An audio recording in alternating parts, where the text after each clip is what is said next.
Hi guys, and welcome back to video 2 of the basics of cell biology.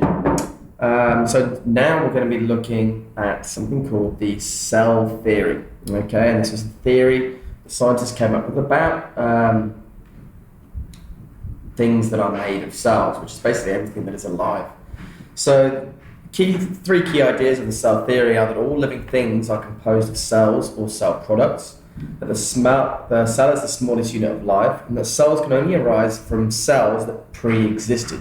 Okay, so all cells, i.e. divide to make new cells. Okay, so let's look at this idea, first point. So all living things are composed of cells or cell products. Okay, anything that you can think of any type of organism, whether it be a single-celled bacterium to a multicellular gorilla. Okay, every single part of its body, okay, at the most basic level is composed of cells, which of course contain smaller cell organelles or cell products. Okay, the cell is the smallest unit of life, so we can have organisms that are alive that are single cells. So specialized structures within these cells carry out different functions, but the organelles cannot survive alone. So for instance, if we consider the chloroplasts or the mitochondria that we might find in an animal cell, okay, individually these things carry out very important processes: chloroplast, photosynthesis, okay, mitochondria, respiration. But those chloroplasts and mitochondria aren't actually living. Okay, the idea that cells can only arise from pre-existing cells. So the idea is that cells multiply through cell division, which can be in two forms: either mitosis, which results in genetically identical daughter cells, which is, I think, what you can see going on here, or through meiosis, which generates what we call haploid gametes. So daughter cells that have half the genetic information. So what we're talking about there is our sex cells. Okay, that's our sperm cells and our egg cells.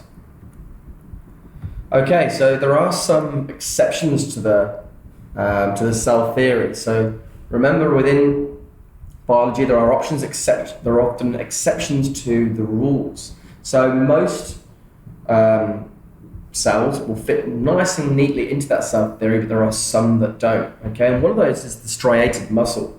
Okay, now you can see the striated muscle. Okay, each of these you can see there's lots of individual cells, okay, running through it, and those cells are very, very long, which goes against the idea of the cell theory. 300 millimeters, okay, that's 30 centimeters long. Okay, some of these cells are, which is much longer than you'll find most cells. You can see that they have a single cell membrane. Okay, but they are multinucleated. It means they have many nuclei. Okay, so each cell has more than one nucleus, which is very, very rare indeed.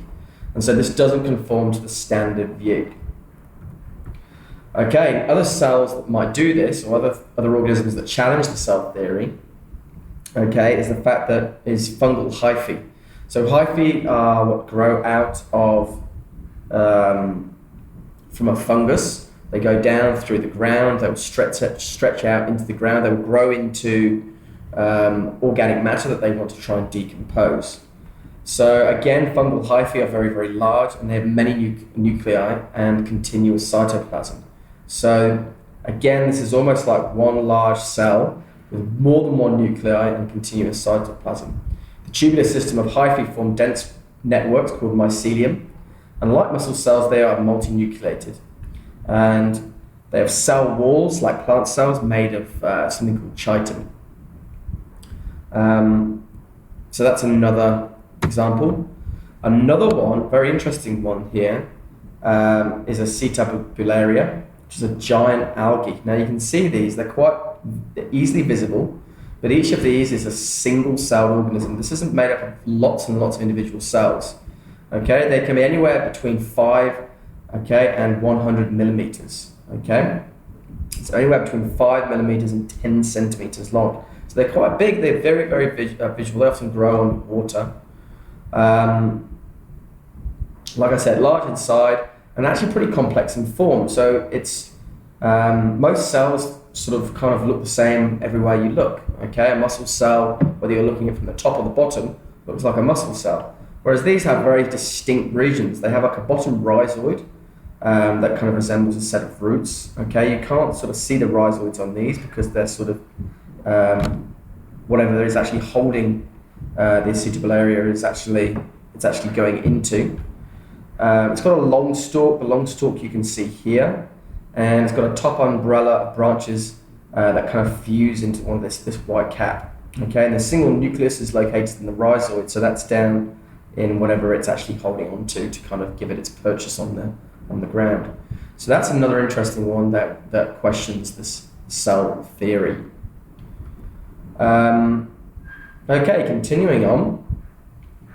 Now, we need to know about the functions of life in the cell. Now, you may remember the basic Mrs. Gren, okay, which was movement, respiration, reproduction, sensitivity, growth, excretion, and nutrition. Okay. Now, in IB biology, these are kind of been refined into something a little bit more specific, and we need to know and learn what these definitions are. So, we've got metabolism. Okay. So, metabolism is the web of all the enzyme catalyzed reactions in a cell or organism, e.g., respiration. Okay, so that's kind of taking the place of respiration now. We've got response, which is like living things can respond to and interact with their environment.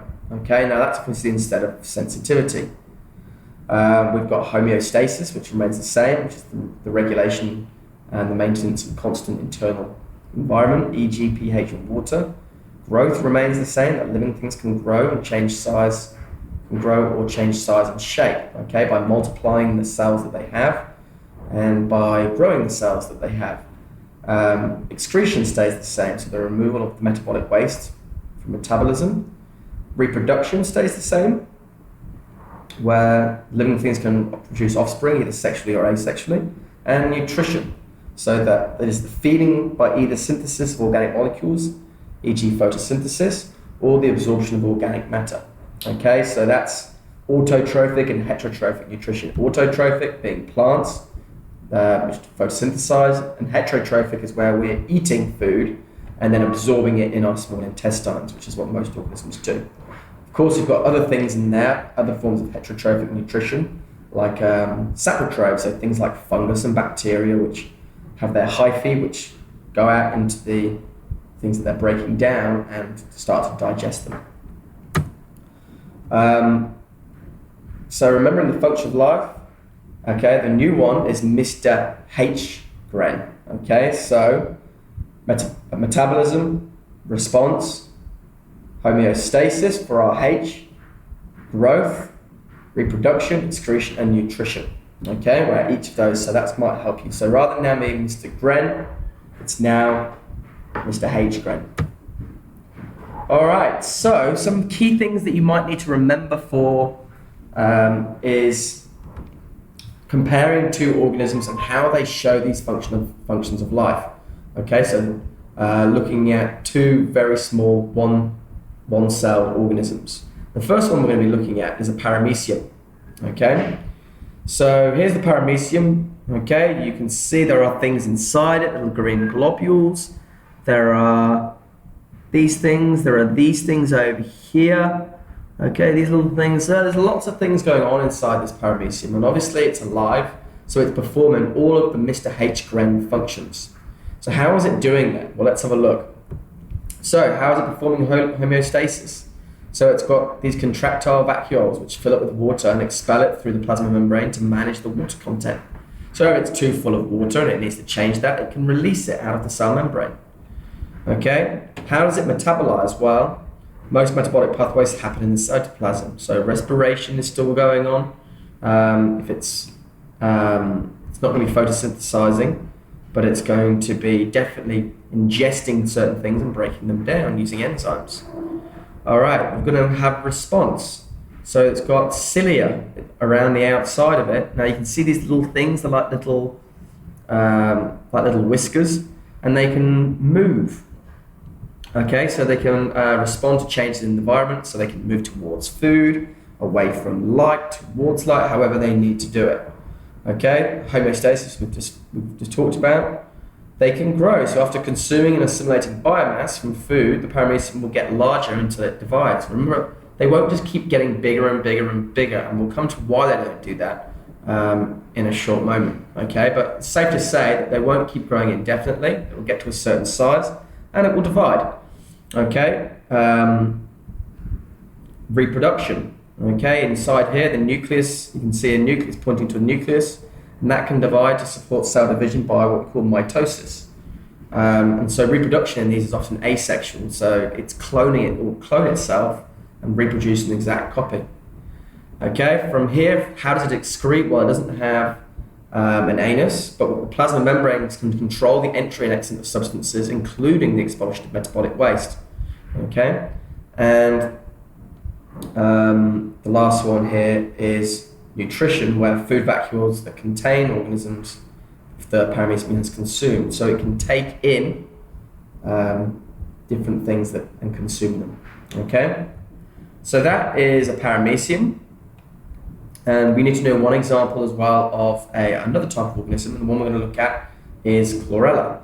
Now, hopefully you can see some similarities between this and the paramecium, in that there's got some cilia over here. Hopefully you'll recognize these green things as perhaps being chloroplasts, and it's quite hard to see anything else in there, but also these blank areas might be a vacuole in there, there might be cytoplasm. Let's have a look. Okay, so let's start with metabolism. Again, same as the paramecium, most of the metabolic pathways are happening in cytoplasm, respiration, etc. Reproduction, again, can divide to support cell division by mitosis. Okay, and you can see here, these ones are kind of in the middle of that process of mitosis, and this is right at the end of mitosis, so everything is being divided, everything is equal, and now it's pinching in the middle, and that's a process called cytokinesis, very much a key word. H, okay, for homeostasis, it's got a contractile vacuole in here, look, which can fill it with water and expel it through the membrane to manage the water content. And growth, again, it will consume what it needs. It will grow larger until it divides. Now you can see here that it's got little, it's got chloroplasts in it, and so obviously it's making its sugar, and then it will use that, break down the sugar, make some photosynthesis and respire to get its own energy. So it's not going to be assimilating all of its food, okay? So that was growth. It's got response, it's got cilia again. It can excrete again across its membrane. And nutrition, of course, it's getting its nutrition because of photosynthesis. Okay, so there are two examples that we might need to remember. Okay, we're going to stop our video there. It's gone on quite long. And remember to stop it, go back to points you're not sure about, and make sure you complete your notes to a good standard.